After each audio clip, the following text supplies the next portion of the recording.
Hi there. This is my podcast review of HBO's new The Penguin TV series, starring Colin Farrell, which is a spin-off of the Matt Reeves Batman movies starring Robert Pattinson.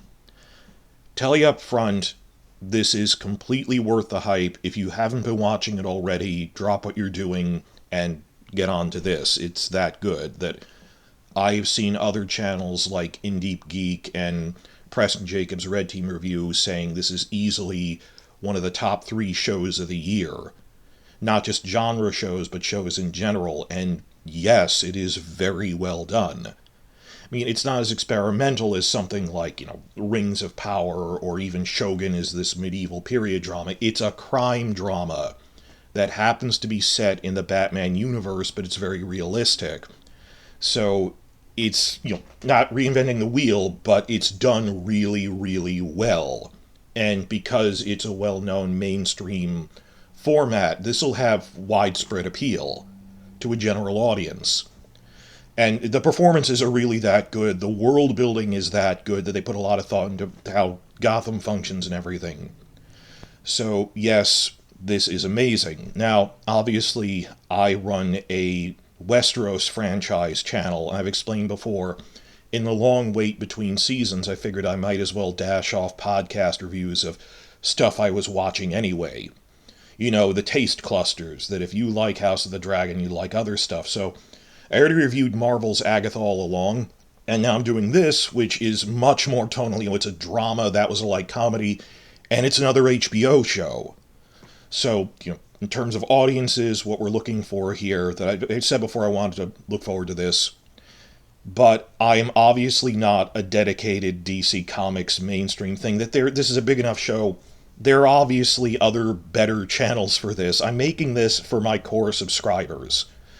Just shows I was watching anyway, I'll dash off an audio-only podcast.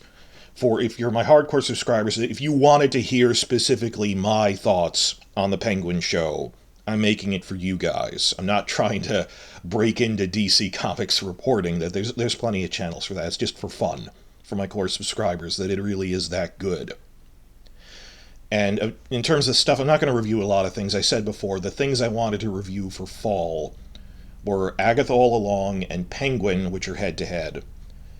Then Dune Prophecy, which comes on after Penguin ends on HBO, and by November I'll get to reviewing Rings of Power Season 2, which was a lot better than Season 1.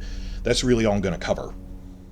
And like I said before on the Agatha All Along review I did before this, the format I've settled on is it's not worth it to do an episode-by-episode review. Other channels are doing a better job. That I'm going to review each season of shows in 2 halves. And they usually do announce, this is the mid-season break, here's a mid-season trailer. So, Agatha All Along, it was episode 5 out of 9. They said this was the mid-season, so then I made a first half review, and I'll make another review when it's over. Penguin Season 1 has 8 episodes, and it fits very neatly that they said after episode 4, this is the mid-season. Even though they did say there were 3 story acts, they consider episode 4 the mid-season point. So this is my review of The Penguin, episodes 1 through 4, season 1.0, the first half. Obviously, it's a lot longer because it's, a new show. I need to talk about their overall style and their approach to this. If this was season 2 of a show, if I ever review season 2 of something, it'll be a lot shorter because I'm just going over, okay, this is what they did now. And part 2 of this, it'll be just going over how they wrapped up all the storylines, so it won't be nearly as extensive. I have 6 pages of notes here, single-spaced notes. And normally what I did with House of the Dragon is I try to focus what I was talking about by having 7 major points, because 7 is a good number. That doesn't really fit this format that well, just the way it turned out. The last 3 points were about the core trio of characters. Penguin, Sophia Falcone, and his driver Vic.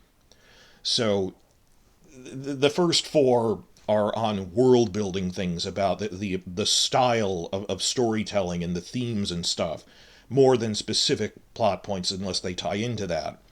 But looking at my 6 pages of notes, the way this turned out is the first 3 pages are all about the world building, and then the next 3 pages are all about the characters. So forget the 7 points, it's half and half.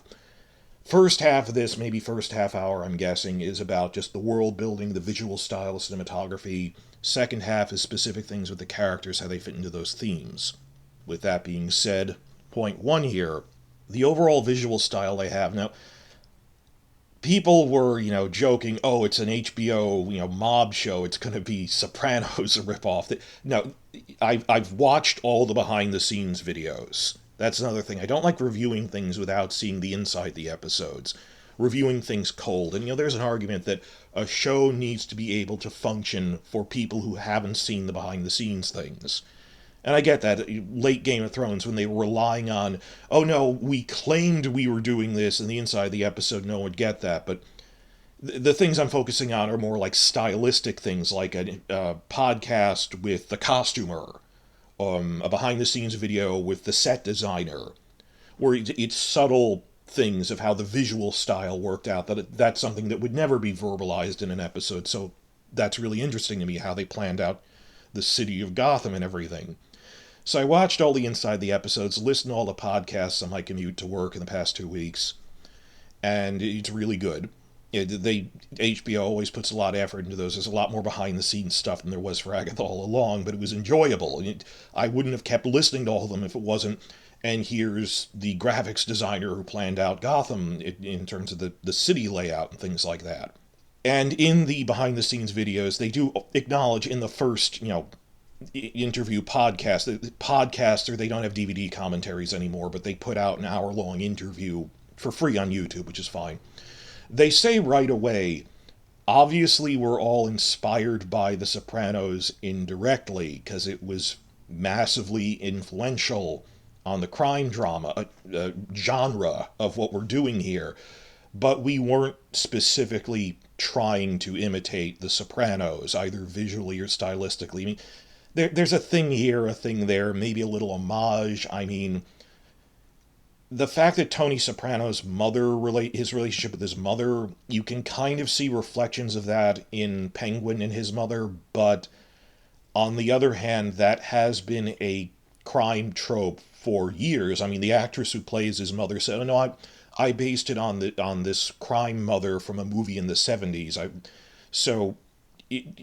Just because Tony was a mobster who had a complicated relationship with his mother doesn't mean no other mobster ever did or will again in TV and movies. So they say right away, well, obviously it's in our DNA subconsciously. Everyone is inspired by The Sopranos a little, but we weren't really trying to imitate that.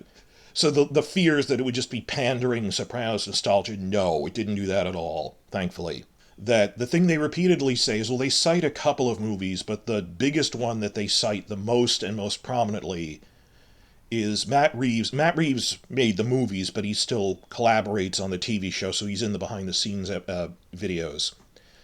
They said Matt kept stressing that our biggest visual inspiration is the classic 1971 crime movie, The French Connection. Where he's the car racing the elevated train with Gene Hackman, all that, just The French Connection, very famous movie. And just in terms of the color palette and set dressing, it looks like the 70s, yeah, I can really see that. And so the point one here is it's not a Sopranos ripoff, it's really inspired by The French Connection. And they talk about this a bit, that they said, clearly we want to match the general style Matt Reeves laid out for Gotham, that it's not a lyrical fantasy like Tim Burton's Batman movies. I grew up on Tim Burton. The first movie I ever saw in a theater was Tim Burton's Batman, because we didn't know that it wasn't really for kids, because we were used to Adam West Batman. But I still really liked him. I could grasp what they were doing with that. But it's not lyrical fantasy like Tim Burton's Batman, nor is it the extreme focus on realism of Christopher Nolan, where it's hyper-realism. Instead, it's heightened reality, which is, like a noir film, like film noir, that Nothing outright unrealistic happens in terms of sci-fi, but the cinematography can get moody and stylized, like that wonderful shot in the movie of you see the shadows from the pillars in front of Town Hall moving along with him. It's not that that couldn't happen, it's the way the camera is doing it. So there's this whole comparison with this of hyperrealism versus heightened reality. There is a difference. There's this middle ground between Burton and Nolan. But they already established that with the Matt Reeves movie. You haven't seen it already. And by the way, if you haven't seen the Matt Reeves movie, you could plausibly watch this, because in a newsreel in the opening 2 minutes, they pretty much explained what happened, that the Riddler bombed all the levees, so the city got flooded. Batman at least managed to stop his followers from assassinating the new mayor. You could dive into it, but why? It's only 8 episodes, so why not watch the movie first? It's a pretty good movie. Real back to the roots, crime, mystery, detective work type thing. So it can be moody and stylized, but never unrealistic, though they said the point of the show is expanding to see different parts of the universe we haven't seen before. And really, that's hard in any TV show if you think about it, like Game of Thrones, Rings of Power, that, okay, for the sake of argument, we haven't seen Khazad-dûm in season 1. We do, but I'm just making this up. If we then introduce this is what the dwarf world looks like in season 2, how do you make it within this universe but an entirely different culture? Or Game of Thrones, where like Karth and Slaver's Bay got introduced in later seasons. You never really saw Braavos until season 4 and 5. How do you make, well, it's a different culture or setting, but within the same world, loosely matching it? It's actually really hard. So there's really good interviews with, like, the costumers, the set designers. Well, this is a different place, but in that world. And in interviews, the production team explained that the look they were going for, particularly with that whole, it's inspired by the French Connection, is point 1 here. The look they were going for is specifically the late 1970s, New York City. Because, as they explain, it's when New York City was just beginning to come out of its worst economic downturn. So that means there's a few people starting to be relatively well-to-do again. There's some urban renewal here and there, with limited progress, but it's uneven. That there's still the poor districts of town that are still suffering. There's a few that are better, and there's a contrast of that. But in terms of the set dressing and the lighting, there's mostly they're focusing on the rundown areas, and particularly they're focusing on all the damage from the recent flood that the Riddler caused.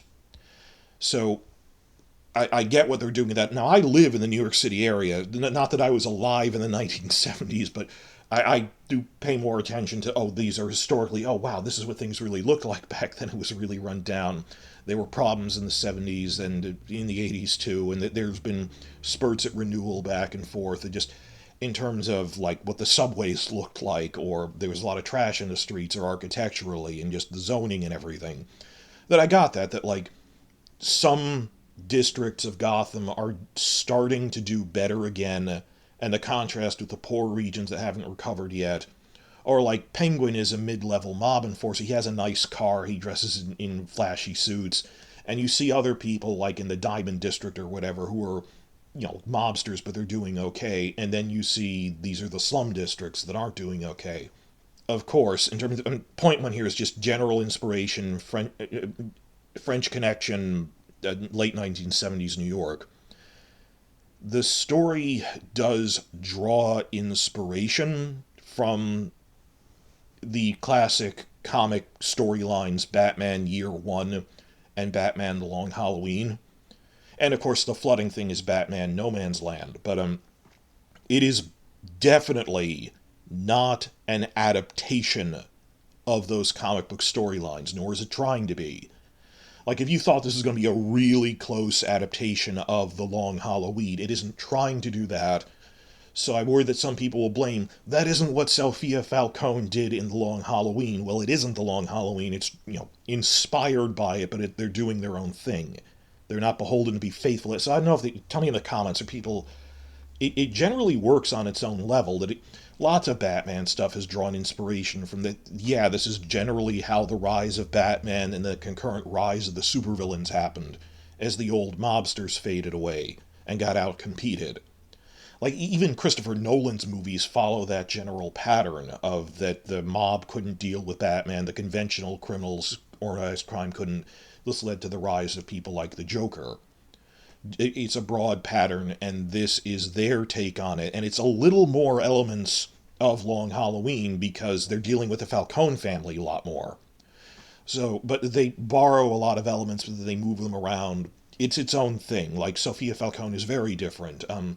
You already saw in Matt Reeves' movie that this is not the Penguin of the comics. He's a mid-level mob captain, but he's working class. He isn't an aristocrat. He worked his way up the ranks. So this really works as its own thing. It's a new take. There's twists on certain things to keep it new. Because again, like I said at the beginning, they're not reinventing the wheel. Batman has been adapted a couple of times. The idea of a crime drama isn't this new genre-bending thing of mobsters fighting each other. But it really works. I keep saying, oh, it's well written. The story points are handled really well and can be innovative within that framework.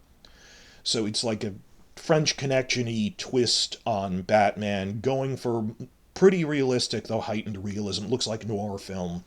And just I like that overall aesthetic. That was all point one. And related to that, stemming from that, point two is, and they stress this right at the beginning of their Inside the Episode videos, this is supposed to be the street-level view of Gotham. That it's the street-level mobsters and enforcers and drug dealers, as opposed to, they said, this isn't Bruce Wayne in the Wayne Enterprises Tower, or in the mayor's office, the wealthy parts of downtown Gotham. And they explain this pretty clearly, that it's within the universe of the Matt Reeves movie, but a different corner of it. That from what we saw there, let's go to the slum district and how the criminals are doing things there. These are not, well, you do take, they say it's their equivalent of Long Island, when you go out to the Falcone's Manor, which is just outside of Gotham. But overall, those are the guys at the top, and what we're dealing with are the mid-level to low-level enforcers. And the way I love this, when I'm saying it's the street-level view, a major thing they did with the cinematography.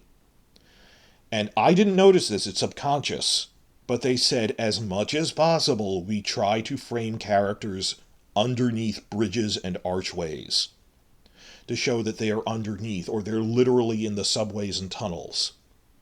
That, like, the opening shot of the first episode is the camera pans down from looking at the skyscrapers and Wayne Enterprises Tower. It passes down below an elevated train line, and then you see the mobsters underneath the trains. I'm describing something visual and audio-only podcast, but it's right there at the beginning that it's that visual language of we're showing this is the street level. It is literally below the elevated trains. And they show a montage of this, and then I rewatched and just went through in the next couple of episodes. Yeah, whenever you see people on the street, they're underneath something. Or at least there's an archway there. And they said when we absolutely can't do that, like is a scene in downtown, where the skyscrapers are, they're going in somewhere, we still try to have low-angle shots so that the skyscrapers are looming over everyone. Because Penguin, even the mid-level mob guys, it's the wealthy and powerful, the corrupt politicians that the Riddler was angry about, they're all looming above them, and they're the little guys struggling to make their way in the world. And just how they managed to consistently work that in, that these are people at the bottom level. The street level view, and it's not just a one-off thing, it is very consistent throughout it. This looming visual language of how oppressed they feel. And ties into that moodiness of the hyper-realism versus heightened reality, that this is heightened reality when you have cinematography doing that. Point three is really the core of my review here. They did a lot of world-building work designing their Gotham City. Nothing giant, I'm not talking about reinventing the wheel, it's just The geography needs to be self-consistent. I mean, I'm talking about world building in the sense of like an open world Batman video game. You need to plan out where everything is in Gotham. Like, Tim Burton's Batman movie didn't need a map of Gotham to know where everything is. I don't know if the internal references are even consistent. This, they do talk about when we show aerial shots of Gotham, like we know where all the neighborhoods are. When they're driving around in cars, we have to know how to label everything. And that it really fits together really well. So in terms of like designing an open world Batman Arkham style game, or I keep thinking of Grand Theft Auto, Liberty City, where it's this alternate, not quite New York City, but inspired by the five boroughs. But there is a consistent map you go around in. I already said it looks like the color scheme of this grimy 1970s noir, but that's another thing. It's set in this alternate present day, by which I mean there haven't been many live-action Batman TV shows or been cartoons, but like I enjoyed the 2010s Gotham with the young Batman. It's mostly about Gordon and the police. But they went with a very anachronistic look on purpose. They said, well, they have cell phones, but otherwise they have 1940s clothing. It was meant to be a mishmash. Not with this. This, everyone has iPhones. I mean, even the low-level, street guys on the street gangs are texting each other. And you think about how much that affects story points. Like, if you have a story set in the 1940s, people don't have cell phones, much less text messages. Versus it's like a plot point when I got a text from this person, I have to go do something. It affects the writing, the technology level. But like everyone has iPhones, they mostly dress like people today do. As opposed to the old Gotham show where it was the intentionally anachronistic 1940s designs, and this is something that, or Tim Burton fashions where this doesn't really exist. It's like they made this alternate city set in the present day, which is clearly, well, subtly different from our architecture and designs, but inspired by, it just looks like this is another city where I haven't been before. I think in their universe, Gotham is set somewhere in southern New Jersey, I think, but it's their analog to New York City. And like the fashions, there's this whole podcast on the fashions, I'm not going to get into this, that it doesn't draw attention to itself, the fashions or anything. It's just notably, oh, this is their aesthetic for that, of how they did everything. And just the architecture, and that it's obviously, Gotham, New York. That's a style, old style like that. But I enjoy that the work that went into like costuming, set dressing. It's mostly meant to be today, and there's analogs to different neighborhoods, but it's just slightly different. Oh, one key thing here. The Matt Reeves Batman movie did not film in New York City. For Penguin, they made it a point to film in New York City, while avoiding truly recognizable landmarks, but in terms of just the general architectural feel for it. When you're filming like a street scene, like if you ever go downtown around Chambers Street where Town Hall is, that the old architecture in the old parts of the city that really feel gothic and everything, that's fine just for, picking streets to film on. But a practical result of this location shift, blessing in disguise, they couldn't film during the writers and actors strikes last year. This show got delayed a lot from when they announced it, if you think about it. That because they film in New York, the American, Screen Actors Guild, they couldn't film. Compared to what happened to House of the Dragon, where the writers were registered with the Writers Guild of America, but they were using European actors, European unions that were not on strike, so the studio said, oh, just keep filming without live rewrites, and you saw how much that messed up Season 2, and I still think Season 2 was presentable, but it's just, this is clearly a rough draft of a better season. It shows you how much live rewrites are important. So if you're wondering, well, why wasn't Penguin affected by this when House of the Dragon came out earlier? It's because Penguin had to go on break because they were filming in the United States. This is better. Like, I would have waited another 6 months to get House of the Dragon Season 2 if it meant they could do the live rewrites they needed to, because you can't go back and do it live like that. So Penguin got delayed. This worked out. It's really good because, oh, we'll just film without writers. It is a crazy idea. So, getting away from that now, I talk about they work out like the costuming style, the set design style. That there's a look to that. But the biggest thing to me is just like a video game, open world video game. They do have a map of all of the different districts and boroughs and neighborhoods of Gotham. We haven't seen them all yet, of course. Well, is there in the comics a canon map of Gotham? Yes, as much as there ever is canon, because every time they do a reboot, they shift things around a little. But back in the 1990s No Man's Land arc, where there's an earthquake, Gotham gets separated from the rest of the United States and stuff, there was a map of Gotham City included in the No Man's Land comics. But, for the past 20 years, they've been playing around with that loosely, depending on the version. There are broad strokes, general patterns they do follow. But, it varies from one to the next. And it seems the Matt Reeves verse is pretty much doing that.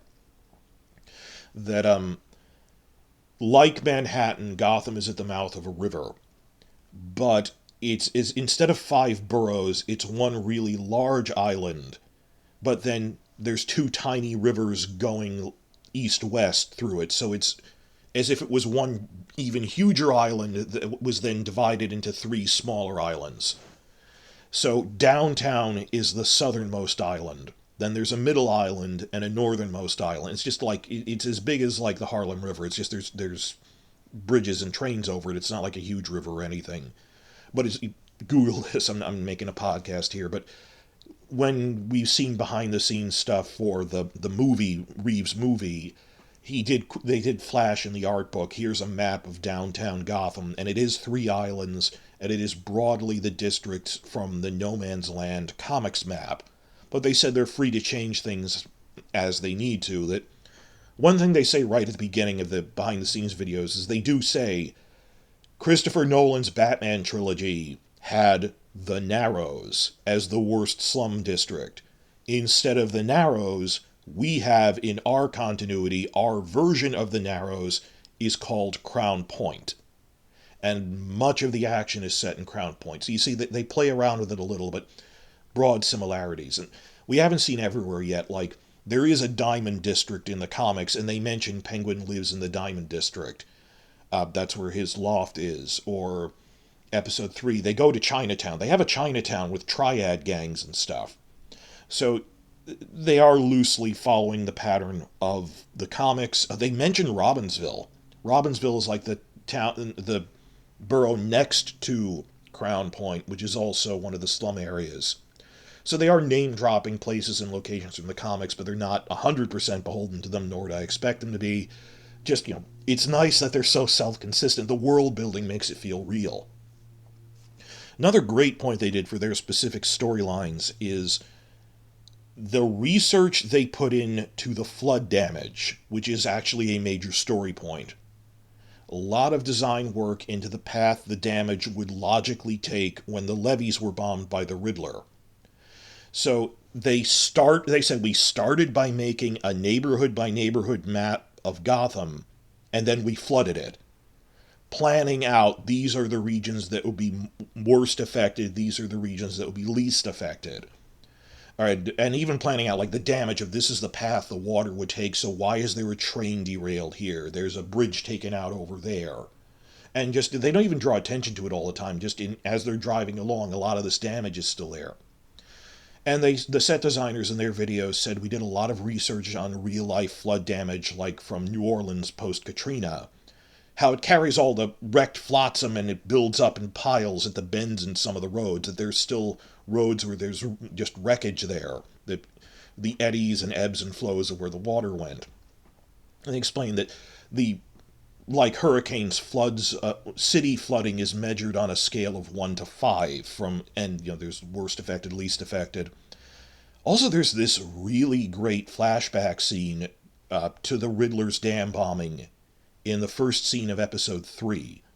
I mean, great. It's horrible, but it's movie quality design work that they showed you a POV on the ground level. That in the movie they showed it broadly, from aerial views, that you see a character who he happened to be on his roof at the time, and he looks down, sees the bombs go off, and then you see this wall of water washing away an elevated highway, and individual cars are being swept away, and you can see them because their headlights are on. And then this wave goes down a city block and takes out all the apartments up to like the 6th floor, including his own, where his parents were. So it's just this amazing effect. This is a movie quality effect scene, really fulfilling their promise of, we're going to show street view of what happened. There aren't a ton of flashbacks. This is like the one big flashback, but it was worth it, of stressing how much the flood affected everything.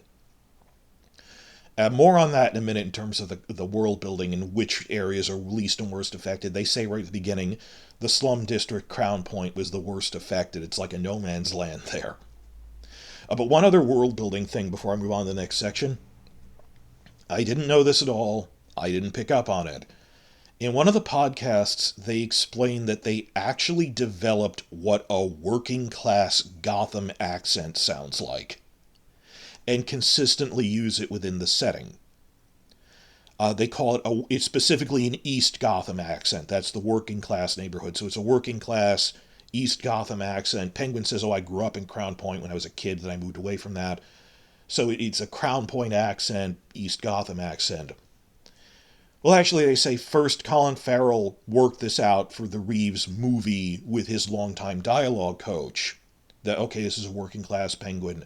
But for the TV show, they've expanded it out, that other characters who are working class or from Crown Point pretty much talk the way he does, particularly his own mother. So, no, this is the way everyone talks there. Now, again, I live in the New York City area.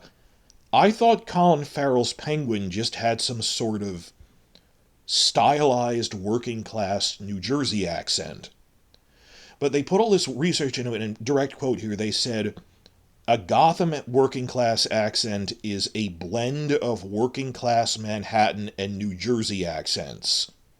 Manhattan and New Jersey blurred together to create something that doesn't one-for-one specifically exist in real life. That, I thought he sounded like a New Jersey guy who moved to Manhattan, and it affected his accent a little. They said, well, yeah, so we're going for it. It's like, it's not quite Manhattan, it's not quite New Jersey, there's elements of both. It's not cartoonish, it's subtle. Like when his mother talks this way, it's like, I'm hearing some of the vowels, but some of them are like misplaced. It's a mishmash of two other ones. So they are pretty consistent with that, and just the world building of we thought out. Like, this goes along with the costuming is like ours, but slightly different. That this isn't New York. You can't point to a specific year in New York when people dressed like this. But it feels like it could have been something people in New York wore. It fits that Gotham feel. That this isn't an accent that ever existed at one point in one region, but it feels adjacent to it, like it could have been. Or in the set dressing, it just, the subtle world building, as opposed to the overt world building of this is in Lord of the Rings, this is what Khazad-dûm looks like. As just, it's harder to make something that's subtle than what the 2010s Gotham did, where it was looking like a mishmash of they have cell phones, but they dress like the 1940s. So just the subtlety of that, and that they worked out all the neighborhoods, and then which ones would be affected worse by the flooding. All of this builds to point 4. They openly state in the behind-the-scenes videos that a major theme of the show is classism. That as with modern city floods like Katrina, it's not even. It's the poorest neighborhoods that are located below the waterline. That the property is valued very cheap, specifically because in the event of a catastrophic levee failure or a dam burst, they are in danger of being flooded. That's why they're the poor neighborhoods. So when the Riddler detonated all those truck bombs that blew all the levees, logically it was mostly the poor neighborhoods which were worst affected, such as Crown Point. Which is ironic considering that the Riddler said he was doing this to get revenge on the elites of Gotham. and I'm so smart I'm doing this, that it couldn't flood the whole city. Not the parts where the skyscrapers are that are above the water line. All the power brokers and the corrupt government who took advantage of the poor and orphans. He ended up making it worse. That they're the worst effect, and they show this in the behind-the-scenes video, that the scale of 1 to 5, that Crown Point is the poor slum district, East Gotham, and it is affected the worst. That another thing which is surprising, once you get more than one episode in, that's why I wanted to wait a couple episodes, the first episode is only like 1 week after the dams blow. They say it's like 6 days later, then by the middle of the episode, 7 days. So you think, oh, there's all this flood damage because he's going around in Crown Point and in the poorer districts. By the time you get to episode 3, that a few weeks have passed, you really start seeing the contrast. Obviously, everything would be all discombobulated and in chaos throughout the city because everyone's, the ripple effects of it. But life pretty much returned to normal in the wealthy neighborhoods after 2 or 3 weeks. So you see the wealthy elites of Gotham, when they do go to those places, the powerful in the city government, the downtown area where the skyscrapers are, they are the least affected. They say this is the lowest on the scale, where you see the roads were a little moist at worst because it was raining. There wasn't really flood damage. And they're just back to normal. They're going to restaurants. Whereas in Crown Point, it's a no man's land, and when he drives there, there's just giant FEMA camps of people living in FEMA tents. And this is still by episode 3, that on the one hand they're going to restaurants, on the other hand everyone else is in the FEMA tents, and they're acting like, oh, let's just forget about it. And it makes sense, though. Oh, this big classist message. Yeah, it's not as if the whole city would flood evenly, and areas that are in the flood zones tend to be poorer. So it makes sense of just how uneven that is, and how they didn't plan out taking care of the poor, that we have this uneven zoning system which is going to affect that. So Crown Point is all just shanty towns, and like at most they've pushed all of the flotsam, the wreckage from the floods, they've just pushed to the side of the road, but it's still there. They haven't even picked it all up. Now, they directly state in the behind-the-scenes videos that, quote, everyone at the bottom of the class pyramid comes to realize over time that the city government has totally abandoned them in their hour of need, which is what leads to the rise of the Penguin. That the government has abandoned us, let's have the Penguin. Penguin actually aspires to be what you call a friendly neighborhood gangster on TV tropes. That he's not exactly, because he is ruthless and has a temper, but you think about it, out of Batman's rogues gallery, the Penguin has always pretty much stood for organized crime. That he's not a psycho serial killer like the Joker, or that the Riddler is like the Zodiac killer. I think they matched that very well for the first time in this continuity, that he's like the Zodiac killer, would taunt the police with puzzles and things because he's this utter narcissist and wants to show off how intelligent he is. That taunting the police like that, a couple of serial killers have done that. That no, he's for, I'm a mobster trying to make money. And the specific showrunner on this is Lauren LaFranc. She said she works with Matt Reeves, she's the head writer on this specifically. She said they based his arc on a real-life gangster who became the mayor of Providence for a decade, Providence, Rhode Island, Buddy Shanchi, mid-70s to mid-80s. They explained that while Buddy was this ruthless, violent gangster, he actually had a lot of popular support in the city of Providence, because he was good at his job. He really got things done for the people of the city. I mean, he wasn't a Beltway insider. That he genuinely was the idealized mafia gangster thing of, but I'm protecting the poorest in the community, he lived up to. And that really set the tone for this with Oz. In the first episode, right in his opening scenes, he's reminiscing to Alberto Falcone, he's reminiscing about an old school gangster in his neighborhood, as he says. that when I was a kid, there was this old school gangster, Rex Calabrese, who is a minor character from the comics, and he just talks about he was a gangster, but he took care of the people in the poorest neighborhood. He lent you money if you really needed it. If someone in your family was sick, he'd get a doctor for you. And driving down the street, walking down the street, he knew everyone by name and would say hi as he passed you on the street by name. And it felt like he meant it. And Oz is not, of course, like that, but he aspires to be that because he wants to be respected. And in order to be respected, you kind of have to take care of people. Aspiring to this, even though he's not going to live up to it, he says, well, I want to be not just feared, but revered. And you do that, take care of the neighborhood as a mob kingpin because the government is not helping everyone. That basically Penguin wants to be Vito Corleone, and ultimately, what man among us doesn't? To not be a fool dancing on the strings held by all those damn Pesanovantes. To be Mayor Cobblepot, Governor Cobblepot, something. Anyway, moving along.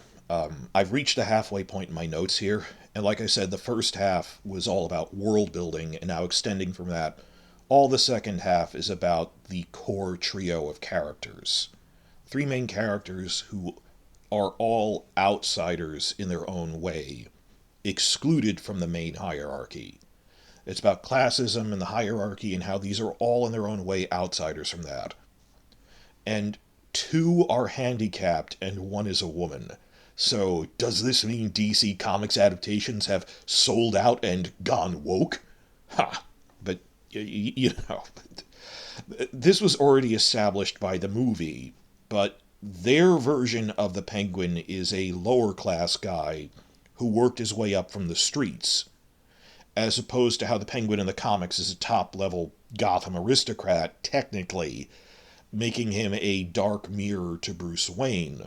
But, you know, he's deformed and stuff, and inbred and everything. But, well, this is also mirroring Bruce Wayne, just in the opposite way. That whereas comics, Oswald he's another rich aristocratic scion, but who got corrupt. This is why I'm the opposite of Bruce socioeconomically, in the sense that I was working class. I worked my way up as a mob enforcer. So there's still parallels with that, the contrast. Minor point, by the way, is to make it more, they said, realistic, they changed his name from Oswald Cobblepot to just Cobb, and usually just called Oz Cobb. People do call him the Penguin on rare occasion, but it's an insulting nickname he hates, to taunt that he has this waddling gait. So, I guess Cobb sounds more realistic, you know, Oz Cobb, like Dutch Schultz, fits on a newspaper pretty well, I guess, but as opposed to being this severely deformed, inbred guy with webbed hands like Tim Burton's movie, he was just realistically born with a really bad clubfoot, and he has to wear a brace for it, so he waddles around, he limps on his right leg because he has a very bad clubfoot. So yeah, two guys on current HBO shows with severe clubfoot, him and Larry Strong on House of the Dragon, and this is a huge chip on his shoulder that he grew up as a poor kid with a bum leg, as he says it. But he was always, you know, looking up, and he could make something of himself. And I like that they have this whole thing that he defiantly refuses to consider himself disabled. There's this establishing moment in the first episode where he's taking a subway train, and he'd rather stand the whole ride than sit in an empty and available handicapped seat. And his driver who's standing next to him just notices, oh, he refuses to take a handicapped seat. He'd rather stand through the pain. And they show him take the brace off at one point, you know, it's a prosthetic or something. Just he has a really bad clubfoot that he's suffering from, but just, I'll work through it. And he's a big, strong guy. That he's not this little waddling guy that they show. He's a big, tough guy. He could beat someone in a fist fight, even though he has a limp from his very bad leg. But it's pretty realistic there. Then we mentioned his driver, that we have a new character who they invented for the show, unless he turns out to be canon all along. But they said that we invented this character, Victor Aguilar. He's this young Latino whose entire family got killed when the dams were bombed, and he was left homeless. That he's just trying to scrape by for the next maybe 7 days between the movie and the TV show. And Vic is introduced when he and some neighborhood friends who are, just on the street at this point because their homes were destroyed. He's introduced when him and his friends are trying to steal the rims off Oz's car. An homage to how the second Robin, Jason Todd, was introduced in the comics, stealing the wheels off the Batmobile, and the Joker got away. But Vic's this normal kid from a working class immigrant family in Crown Point, though he has a severe stutter, speech impediment. So rather than kill him, Oz sees a parallel with himself, that he's this down on his luck, working class young kid with a kind of handicap, and he sort of conscripts him into, hey, I need a driver right now, you're it, at gunpoint, to being his driver for the thing he was doing. And then Vic sort of falls into staying because he's got nothing else.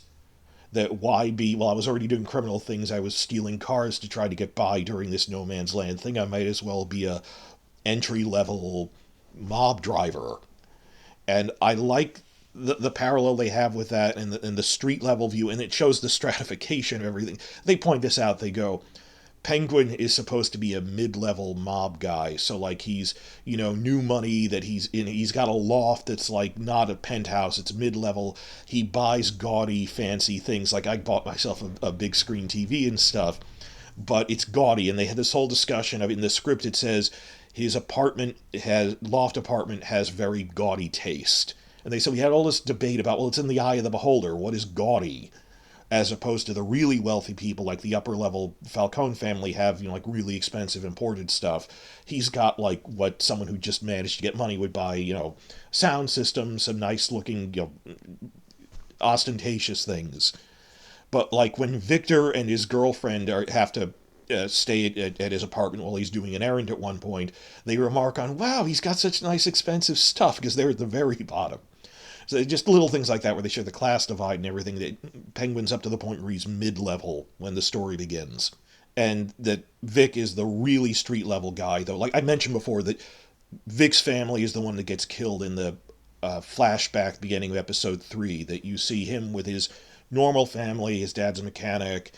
He goes, I'm going to go to a party with my friends up on the roof, and just blind luck, he happened to be on the roof with his girlfriend when he sees the skyline, that these truck bombs going off sequentially, and then the one right next to them, and the dam blows, and the levee blows, wipes out a highway, and then he sees his own apartment being slammed by a tidal wave and his family getting killed.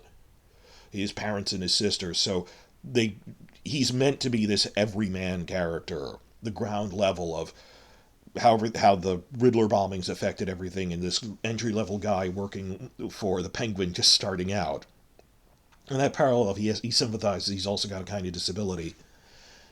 The real surprise delight, though, was the third and last of the core trio of characters. Their version of Sophia Falcone, who they introduce in this series, played by Kristen Milioti. She is amazing. It is a performance on the same scale as what Colin Farrell is doing under all those prosthetics, unrecognizably transforming into the Penguin. And that's saying something, that I put her performance on the same scale as his. She deserves a Best Actress nomination for this, and probably will be competing against Emma Darcy for it. In terms of individual episodes, that this is a top-level performance. She's the female lead of the show, so she would be Best Actress, not Best Best Supporting. But it is worth the hype if you haven't seen it already. She gives this amazing performance. Because, okay, mild spoilers here for those who haven't watched it yet. I assume you have. In the comics, Sophia was responsible for the Hangman murders. In the show, she was framed for them by her own father. And when he framed her, he sent her to Arkham Insane Asylum for 10 years to cover up what her father really committed these murders. And this is what most of episode 4 is, a flashback showing from her perspective how he framed her, and the nightmare of being in Arkham as a sane person for a crime he didn't commit, that you can have someone committed that they bribed off all the judges and everything. You know how sometimes writers play coy when dealing with public figures? or they'll treat it as obvious but not remark on it. But no, in the behind-the-scenes videos, the producers directly and bluntly say that their version of Sophia Falcone is inspired by Rosemary Kennedy, that her father had her locked up in an insane asylum and lobotomized, that she couldn't talk again. It was a big scandal. Look up if you haven't heard of Rosemary Kennedy. I'm surprised they went there and were that blunt about it, but it was a terrible, terrible scandal. But Sophia wasn't lobotomized or anything, but she was falsely sent to Arkham for 10 years.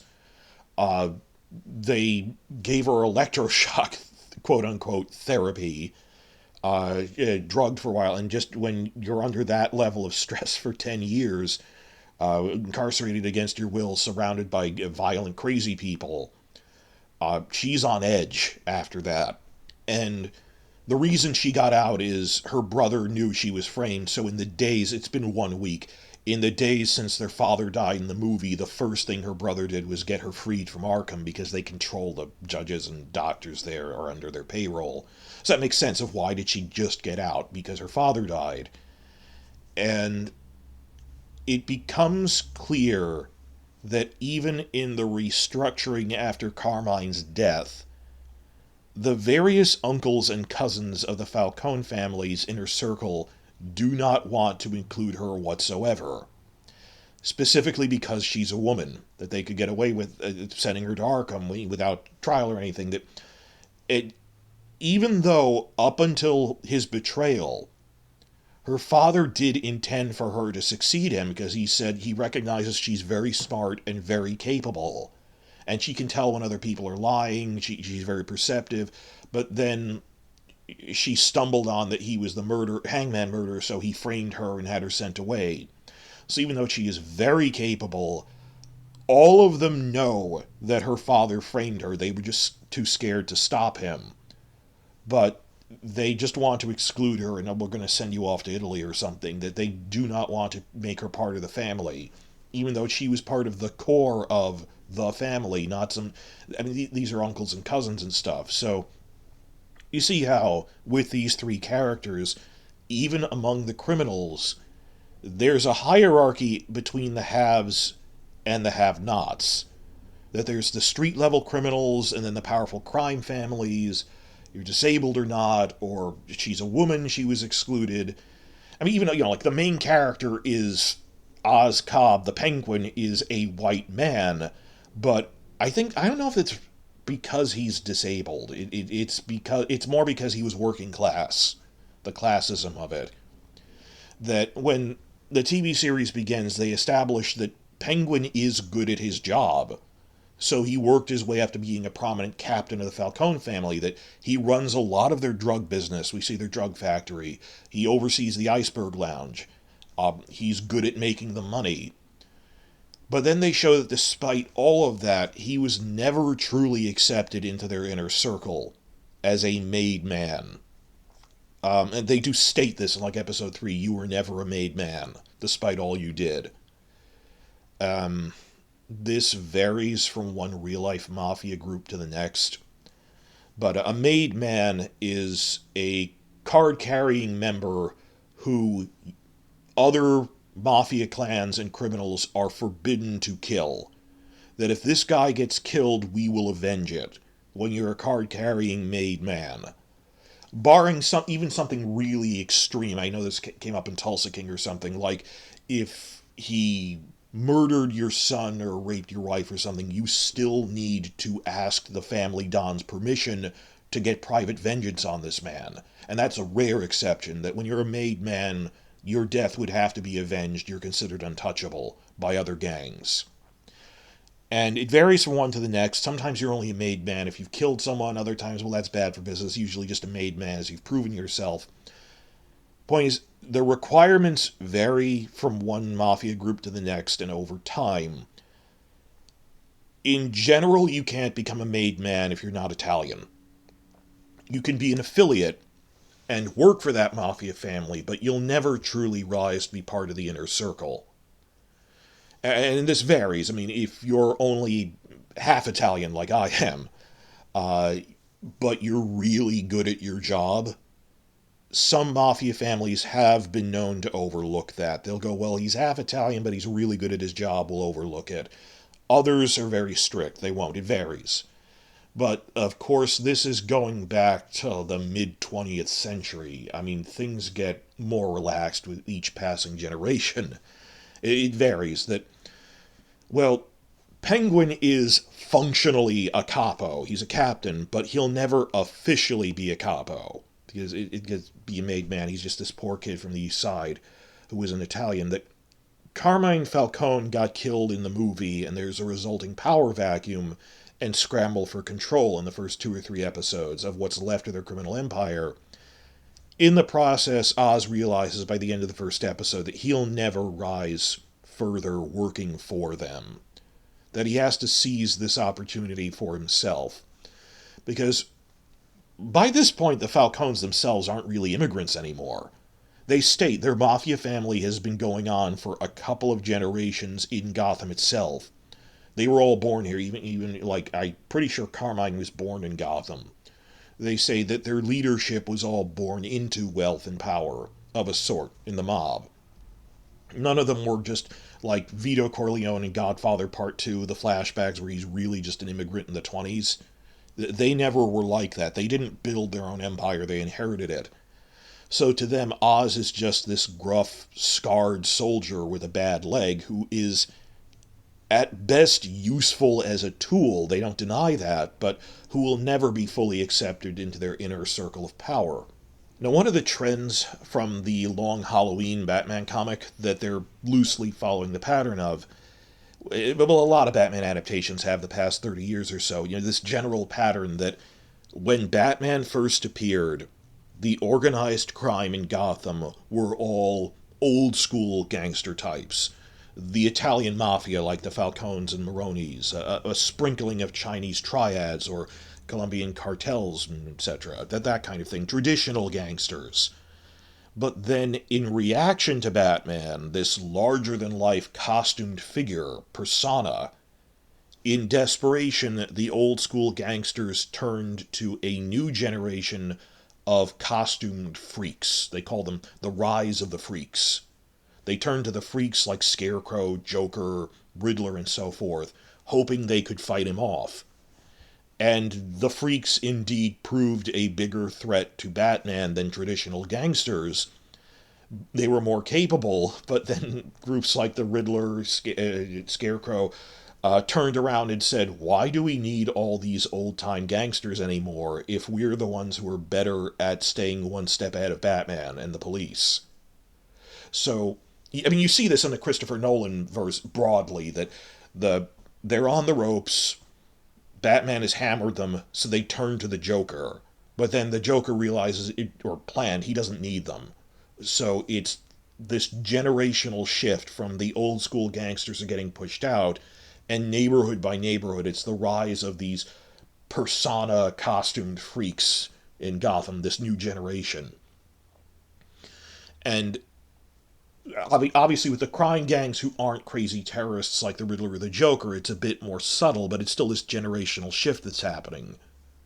That the old school gangster types, we need these new guys who actually know how to function in the modern world. That the old crime bosses look down on Oz, even though he's a white man, bad leg, but just because he was poor. But Penguin's the one really making the drug manufacturing empire work. He's good at it. And when you see his drug factory, that they're all sorts of people, black, white, Latino, whatever, like he hires Vic, he doesn't think it's a problem. I think his head drug guy is black. He hires people whether they're good at their job or not. Regardless of, he doesn't have this whole system of, oh no, you're a made man. He doesn't care what your background is, or you were this white guy born dirt poor. He's relatively egalitarian. He doesn't stress it. It's just, like he doesn't give speeches about it. It's just you see in his crew at the drug factory that they're just people who are good at their job. He isn't, discriminating based on some abstraction of old orthodox rules. So, like he takes on Victor, this Latino kid with a speech impediment, as his driver, and Oz 10 years ago was the driver for the Falcones. He was Sophia's driver when he was starting out. He was a low-level guy, and after that, he kind of fell into working his way up the ranks, and he was good at running the Iceberg Lounge. So, like, oh, he used to be my driver 10 years ago. Like, right after that, it worked his way up the ranks. And even Sophia, when she makes a bid for power within the Falcons, that there's the internal fight within them, she specifically rallies the street level guys within the Falcons against all the made men at the top. The suit wearing, we're the top level, we were born into the family, we live at the manor out on our version of Long Island. It's the street dealers and stuff. She just rallies them and says, you don't need all of them. They take a top cut of most of the money for themselves. I will pay you more than them, and I will respect you, and I don't have a system of made men anymore. If you work for me, you're in. And so on both sides, Penguin's side and Sophia, they don't have the classism that even among thieves, this is back to like Augustine of Hippo, that even criminal empires need to have some sort of rule and order internally. But that they've grown too strict. They have too much of an old guard hierarchy, that they're not adapting well.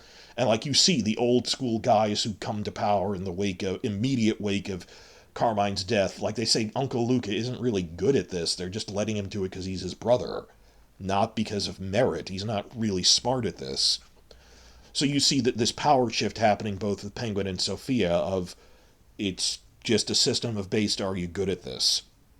Like Scarecrow and Joker are crazy, but they're really better than a normal gangster at fighting Batman. Also, you don't really see Batman in this, like, they mention him in the opening credits, but other than that, it's mostly about the mob. He's off doing stuff, that's fine. But all of this sort of loosely reminds me, it's loosely comparable to the generational shift that happened in the real-life mafia in 1930s, 1931, after the end of the Castelmarese War. They don't teach you about that in school, do they? The Castelmarese War. That the original older generation of mafia leaders who were born in Sicily refused to even work with non-Italians. But a younger generation rose up of Italians born in America who realized how impractical this is.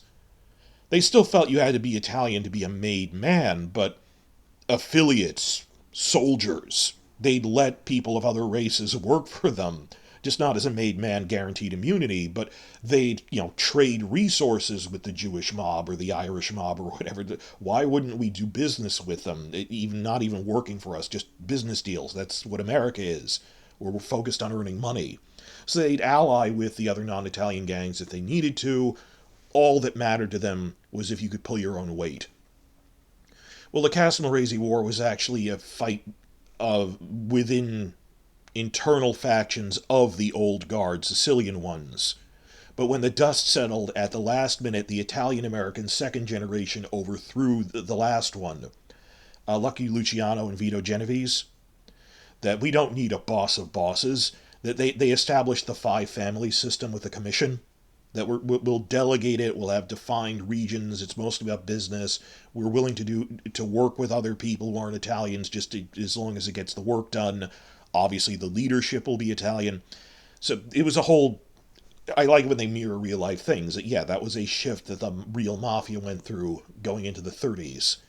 That you see that happening here, that they don't, like the Castelmarese War, that, look, these made men at the top aren't really good at it, they were born into it. And the hierarchy of you're low level, we don't need you. Well, I'm the one actually pulling all the weight and I'm good at it.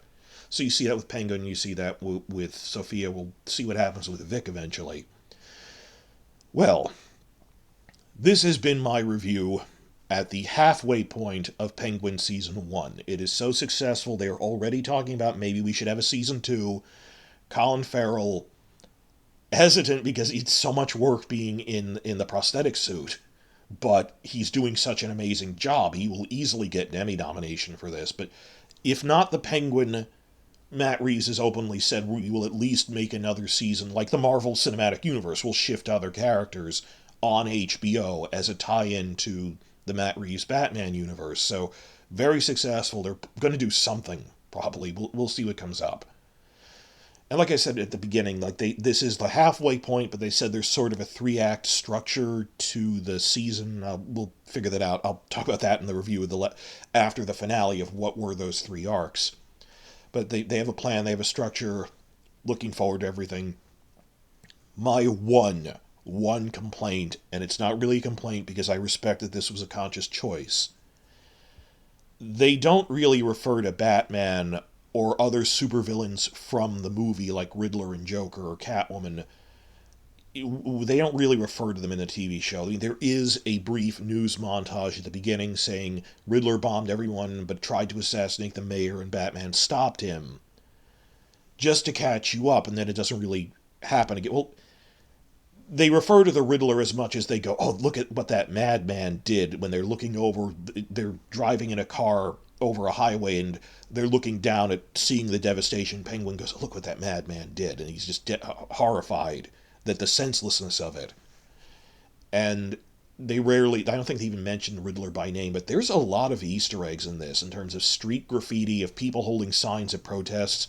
They do paint in the corners that you do see people holding Riddler signs.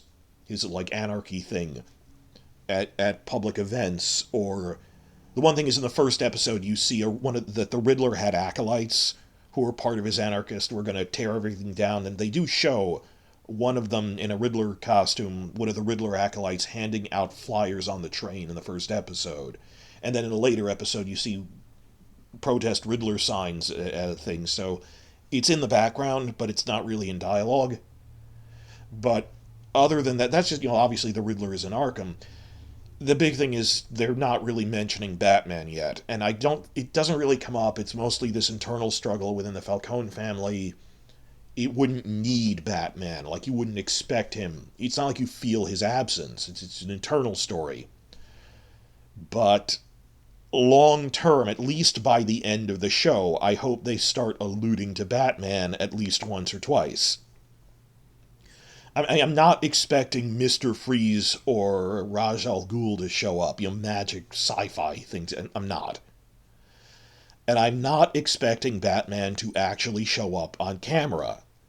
Either, I don't think that, not even like, oh, Robert Pattinson, but like a stuntman scene from behind or something. That, you don't need that. But what I was hoping for, what I would do in their place, tell me about this in the comments, is that we would hear about Batman. Like after action reports on the Gotham news channels. Like they do show news channels now and again, people watching the news about, oh, there was a mob hit last night. Show the aftermath of Batman without actually seeing him is pretty effective, because this is a show from the POV of the criminals, the criminals' perspective. To them, Batman is just this scary boogeyman who they only briefly see in the shadows. Or, what happened to our warehouse full of drugs? There's just a bunch of knocked out unconscious guys chained up, and these bat-shaped boomerang throwing stars embedded in the walls. That Batman is a scary urban legend to them, that he's not on a first name basis with them yet, that he's sneaking around. So I think that makes Batman more effective, that he is just something at the edge of their experience, that they only see the aftermath of Batman's attacks on the mob. So you wouldn't need an actor to actually have Batman in the flesh on camera, or even a stuntman, but I'd like to have them referring to, and it's more fun that way, I think, of, oh man, we lost another warehouse drug trade to the Batman last night. Oh, crud, and just see that from their perspective, that these gangsters talking about it. Season isn't over yet. I hope they, mention Batman by, the final episode of something Batman did off camera. Would in many ways be more fun than just a token on-screen cameo. Like if in the final episode the camera pans out and there's Batman looking over the city. That isn't a story. What is a story is them having a one-off remark on, oh, we lost another drug shipment to that crazy vigilante dressed as a bat. That would be cool. Maybe they will. So I'm not really sure what this is going to be like moving forward. I mean, I hope with Matt Reeves, Lauren LaFranc, all of his other people, but they did say they want to make other shows after this. This is, I wonder if they're going to do it like The Wire, where they shift perspectives to new characters. I love that comparison. But this is easily the best show of the fall season. I don't think you could compare this to Lord of the Rings. It's better than Lord of the Rings, but it's not really comparable because it's a ensemble fantasy show. And Shogun was technically in last year's Emmy cycle because the cutoff is in May. Like, and how would you compare Shogun to Penguin? They're different genres, but easily in the top.